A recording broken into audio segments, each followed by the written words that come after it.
La gracia neotestamentaria es Dios mismo como nuestro disfrute, aquel que hace todo por nosotros. Bienvenidos al estudio Vida de la Biblia con Witness Lee. Un estudio completo, detallado y riguroso, libro por libro, desde Génesis hasta Apocalipsis, que se centra en experimentar a Cristo como vida a fin de cumplir el propósito eterno de Dios. Pueden escuchar gratuitamente todos los programas radiales del Estudio Vida o leer en línea los libros del Estudio Vida en nuestra página de internet radiolsm.com. Una vez más, radiolsm.com.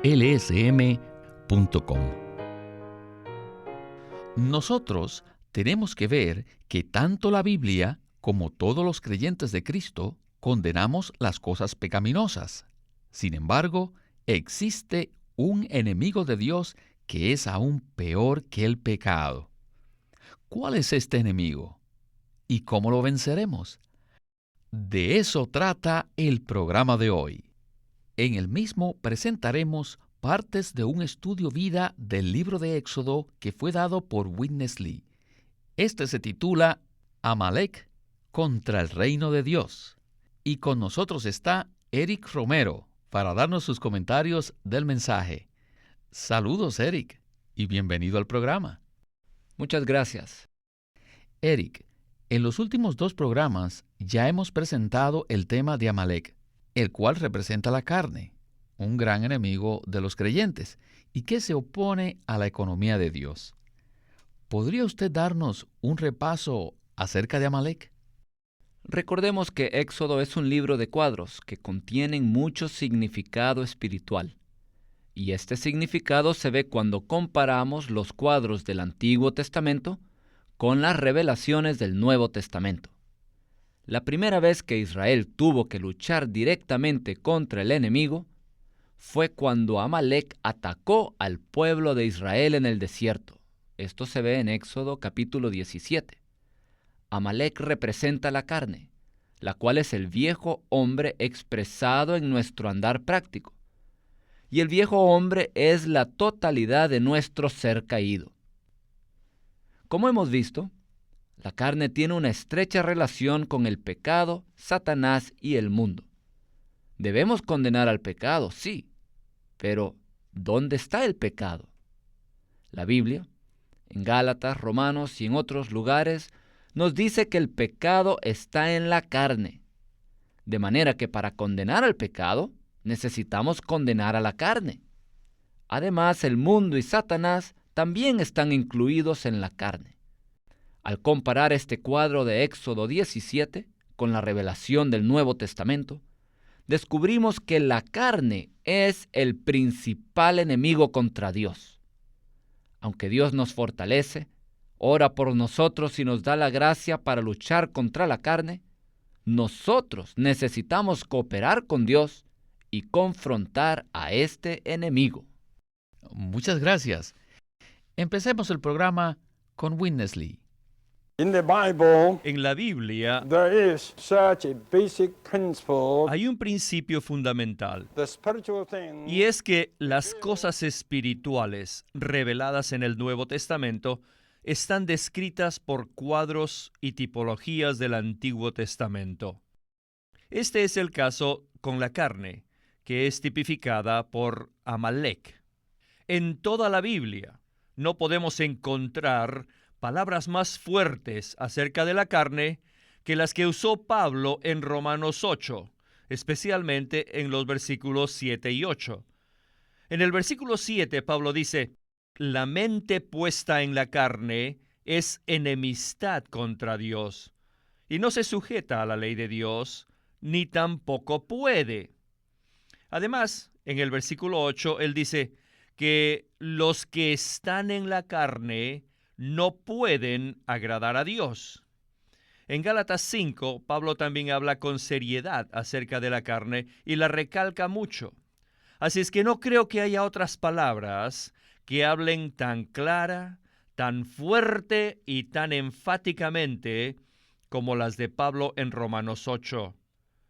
No obstante, si solamente tuviésemos Romanos 8 y Gálatas 5, todavía resultaría difícil comprender correctamente lo que es la carne. Porque en la Biblia la palabra carne se usa de varias maneras y tiene significados distintos. Por lo tanto, es muy difícil conocer la carne y poder vencerla. Así que, ¿qué cosa es la carne? Miren, todo lo que hagamos sin la gracia de Dios es la carne. ¿Y qué es la gracia? La gracia es Dios mismo, el Dios que hace todo por nosotros. Esto es la gracia.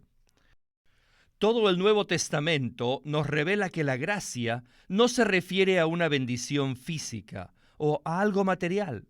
La gracia neotestamentaria es Dios mismo como nuestro disfrute, aquel que hace todo por nosotros. Cualquier cosa que usted haga es la carne. Cualquier cosa que Dios hace por nosotros es la gracia. Bueno, Eric, la carne es vil y la Biblia la condena. Por tanto, debemos reconocer su manifestación. Según lo que acaba de decir el hermano Lee, la carne se refiere a todo lo que hacemos sin la gracia, lo cual es una definición que tal vez nos sorprendió. ¿No es así? Según la verdad, la carne se refiere a todo lo que hagamos sin la gracia. Si nos molesta escuchar la verdad, esto es un síntoma de que no reconocemos la carne ni la gracia de Dios. La gracia es Dios mismo que viene en Cristo a suministrarnos y a ser nuestro disfrute y fortaleza. Si rechazamos a la gracia, rechazamos a Dios. Así que cualquier cosa que hagamos sin la gracia, o sea, sin Dios, tiene como fuente la carne, ya sea algo bueno o algo malo. Pero si permitimos que la gracia nos llene, o sea, que Dios entre y sea la fuente de todo lo que hagamos, entonces espontáneamente la carne será aniquilada. Así la gracia producirá fruto de vida en nosotros. En el libro de Génesis, el cuadro de Abraham, Isaac e Ismael muestra lo que la gracia produce y también lo que la carne produce. Por ejemplo, Dios había prometido que Él haría algo por Abraham, algo que bendijera todas las naciones de la tierra. Dios le prometió a Abraham la gracia. Esto significa que Dios no deseaba que Abraham hiciera algo para cumplir esta promesa. No obstante, Abraham actuó según lo que le propuso Sara, de producir una simiente por medio de Agar, la concubina. Agar representa la ley, por tanto, Abraham ejercitó su carne y trató de producir algo que cumpliera la exigencia de la ley, y el resultado fue Ismael. Según Gálatas, esto significa que la carne produce carne. Así que Ismael es el resultado y el producto de las obras de la carne. Después de esto, Abraham se circuncidó, lo cual representa el hecho de que crucificó su carne. Entonces Abraham se volvió a Sara, su esposa, la cual representa la gracia, y produjo a Isaac. De manera que Isaac no nació por medio de la carne del hombre, sino según la gracia de Dios. ¿Y cómo podemos aplicar esto a nuestra experiencia? En el cristianismo existen muchas actividades, pero debemos preguntarnos, ¿cuál es su fuente? ¿Cuál es su origen? Si lo que hacemos es producto de la carne, será rechazado por Dios, sea bueno o malo, así como Ismael fue rechazado.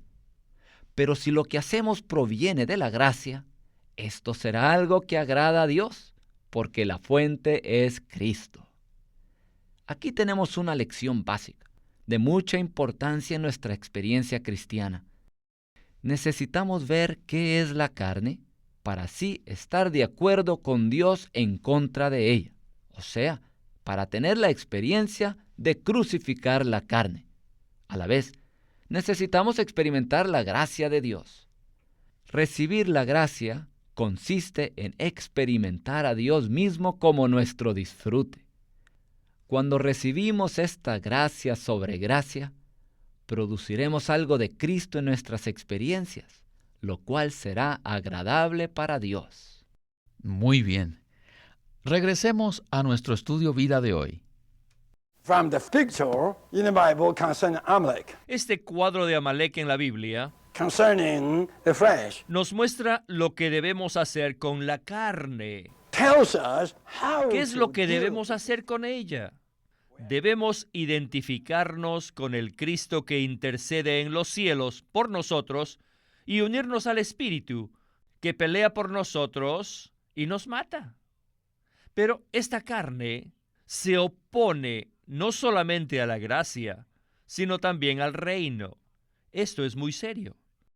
Es por eso que para que venga el reino, necesitamos aniquilar totalmente a la carne. Tiene que ser aniquilada. Luego el reino viene. Donde está la carne, no puede estar el reino. Y el reino solo podrá llegar cuando la carne sea aniquilada. Pablo nos dice en Romanos 8:7 que la carne no puede sujetarse a Dios. El reino de Dios denota la autoridad de Dios por la cual todas las cosas se someten a Él. Pero la carne no puede someterse a Dios. Se opone totalmente al trono de Dios. Amalek se opone al reinado.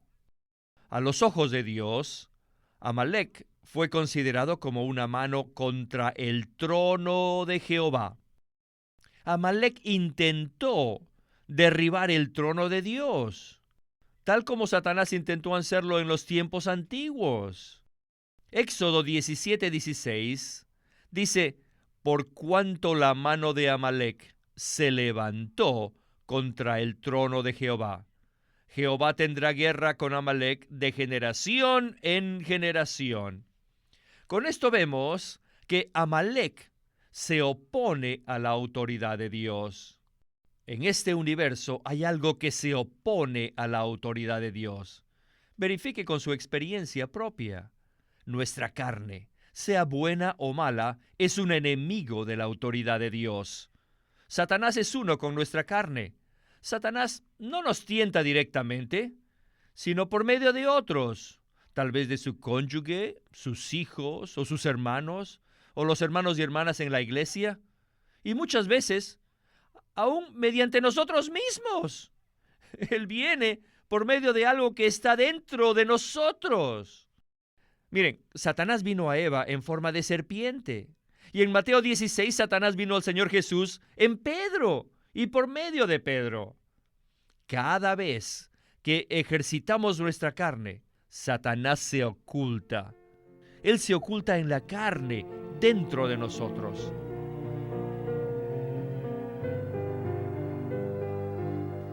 Bueno, Eric, esta palabra de la carne me recuerda de Juan capítulo 6, cuando el Señor Jesús le dijo a sus discípulos que debían comerlo y beberlo a Él.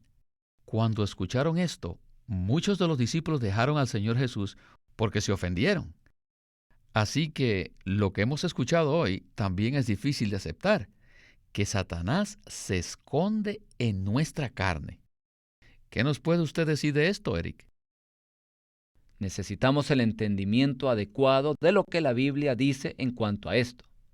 En Mateo 16, cuando Pedro reprendió al Señor Jesús por decir que iría a la cruz, Jesús le respondió a Pedro, en el versículo 23, «Quítate delante de mí, Satanás». El Señor mismo aquí muestra que en ese momento, Pedro era la verdadera expresión de Satanás.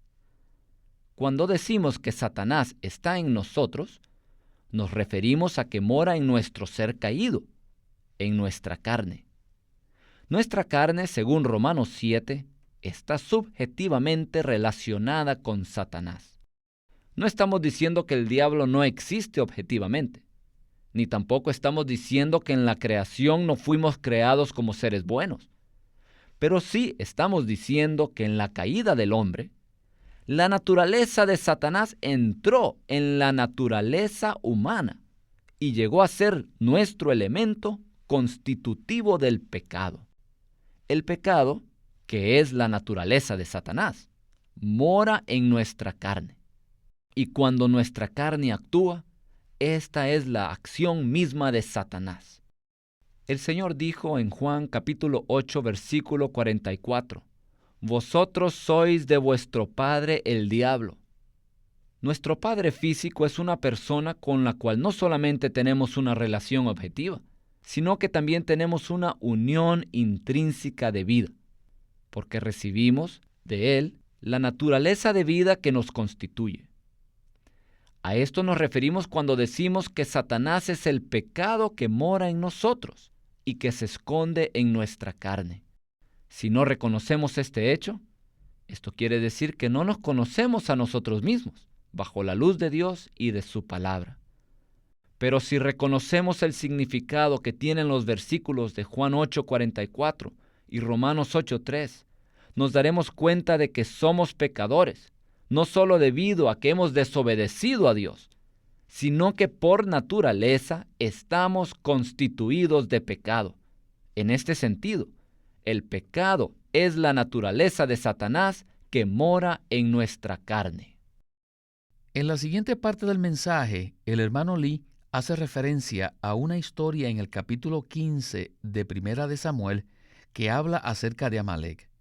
¿Podría usted darnos el trasfondo, más bien como una introducción?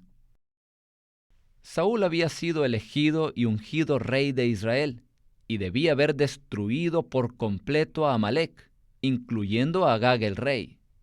Pero en vez de matarlos, el rey Saúl preservó lo mejor de Amalek, incluyendo a Agag. Luego el profeta Samuel vino a Saúl y le dijo, en el versículo 26, «Porque desechaste la palabra de Jehová, Jehová te ha desechado para que no seas rey sobre Israel». Saúl perdió el reino como resultado de su desobediencia y rebeldía contra Dios.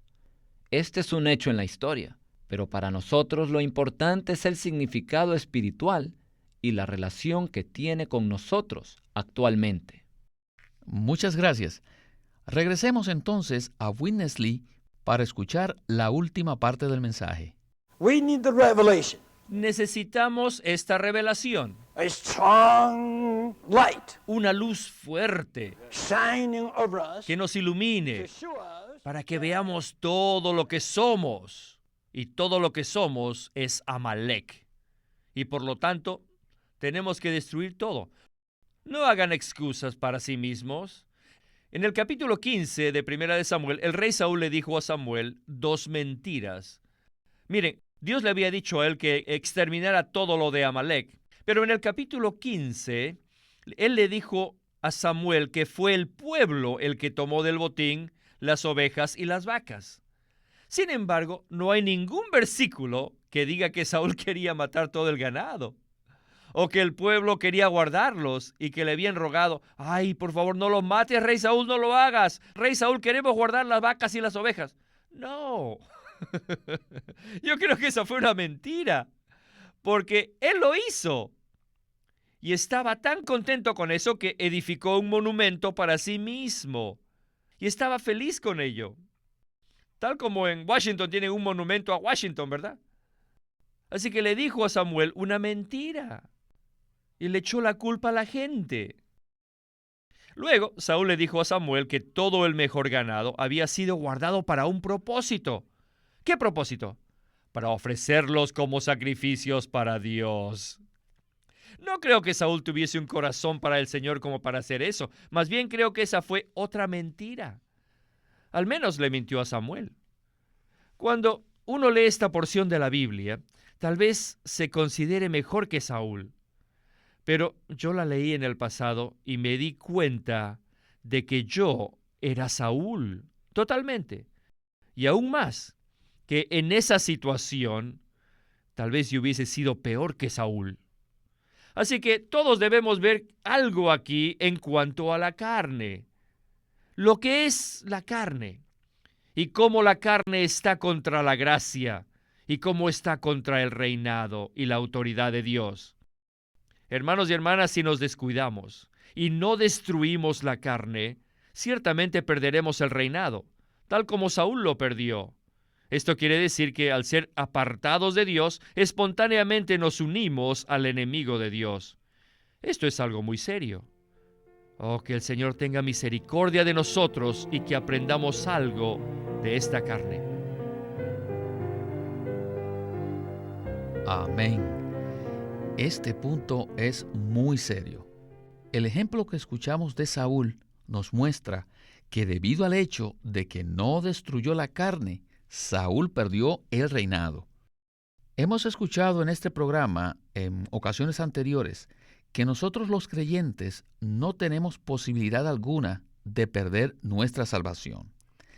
Entonces, Eric, ¿qué significa perder el reinado? Los cristianos tienen el derecho y el privilegio de experimentar el reinado durante la era de la Iglesia, durante el reino milenario y en la Nueva Jerusalén.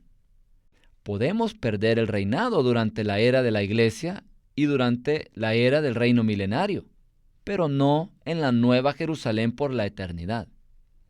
Veamos primero la era actual. En nuestra vida cristiana presente, podemos perder el reino. Romanos 5 afirma que los que reciben la abundancia de la gracia reinarán en vida, y que la gracia reina para vida eterna. Si somos honestos con el Señor, admitiríamos que muchas veces no reinamos en vida durante el día. Nos enojamos, perdemos la paciencia, no expresamos a Cristo. O sea, es posible perder el reinado en nuestro diario vivir. Es decir, no tenemos una vida que reina. Y puede ser que no sepamos lo que significa reinar en vida porque tal vez nunca hayamos escuchado alguna palabra acerca de esto. Quizá tampoco sepamos lo que significa de que la gracia reina para vida eterna. No podemos perder nuestra salvación eterna, pero sí es posible perder el reinado en nuestra vida cristiana actual y presente. Si este es nuestro caso, y si terminamos nuestra vida en este mundo derrotados de esa manera, entonces perderemos el reinado en otro aspecto. Cuando el Señor regrese y los reinados del mundo lleguen a ser el reinado de nuestro Señor y de su Cristo, o sea, cuando Cristo reine en la tierra por 1000 años, los cristianos derrotados no serán incluidos en la bendición de reinar con Cristo. Es decir, no recibiremos el reino milenario como nuestro galardón. Solamente los vencedores, o sea, aquellos que en la práctica guardaron el reinado, lo desarrollaron y lo ejercitaron reinando en vida mientras vivían en la tierra. Según Apocalipsis capítulo 20, versículo 6, estos reinarán con el Señor como reyes en la era venidera del reino por 1000 años. Después del reino milenario, cuando seamos la nueva Jerusalén, en el nuevo cielo y la nueva tierra, todos los hijos de Dios, todos sus redimidos, transformados y glorificados, reinarán como reyes por siempre. De manera que es posible perder el reinado en nuestra experiencia hoy y también dispensacionalmente durante la era del reino. Pero no es posible perder el reinado eternamente. A esto se refiere en la Biblia la palabra de justicia, Hebreos capítulo 5, versículo 13, la cual el pueblo de Dios necesita. La salvación es maravillosa, la redención es gloriosa, pero ambas nos vuelven al propósito y a la economía de Dios. Si experimentamos la vida de Cristo que nos salva y que también reina, y si crucificamos nuestra carne y reinamos en vida ahora, entonces mantendremos hoy nuestra experiencia de reinar en Cristo y recibiremos el galardón del reinado en la era venidera. Pero si no prestamos atención a este hecho de la verdad y seguimos viviendo en la carne, entonces seremos el Saúl actual. Seremos destronizados y rechazados, y además no recibiremos el galardón del reino. Sin embargo, Nuestra salvación sí está asegurada por la eternidad. Muchas gracias, Eric, por esta palabra. Pues aquí tenemos una advertencia. El problema de Saúl fue que no destruyó lo que representa el aspecto bueno de la carne, ¿verdad? Sí, esta es una advertencia muy importante. Si usted se da cuenta de que tiene problema con su comportamiento, por ejemplo, la ira, el enojo, pues debe hacer algo para crucificar a su carne. Pero si usted no está consciente de que su propia paciencia también puede ser de la carne, y aún su amor o humildad, que éstas también pueden ser carnales, si no permitimos que la cruz de Cristo mate todas nuestras virtudes naturales, entonces corremos el peligro de proteger nuestra carne buena. Y si ofrecemos este aspecto bueno de nuestra carne a Dios, tendremos un problema muy serio contra la administración de Dios. Necesitamos la luz de Pablo en Filipenses 3, quien estimó todas las cosas, todas, tanto las buenas como las malas, como pérdida y basura, para ganar a Cristo. Esto es lo que Dios desea en su economía. Amén. Bueno, una vez más, Eric, muchísimas gracias por sus comentarios y por haber estado con nosotros en el programa de hoy, y esperamos verle pronto. Gracias por la invitación.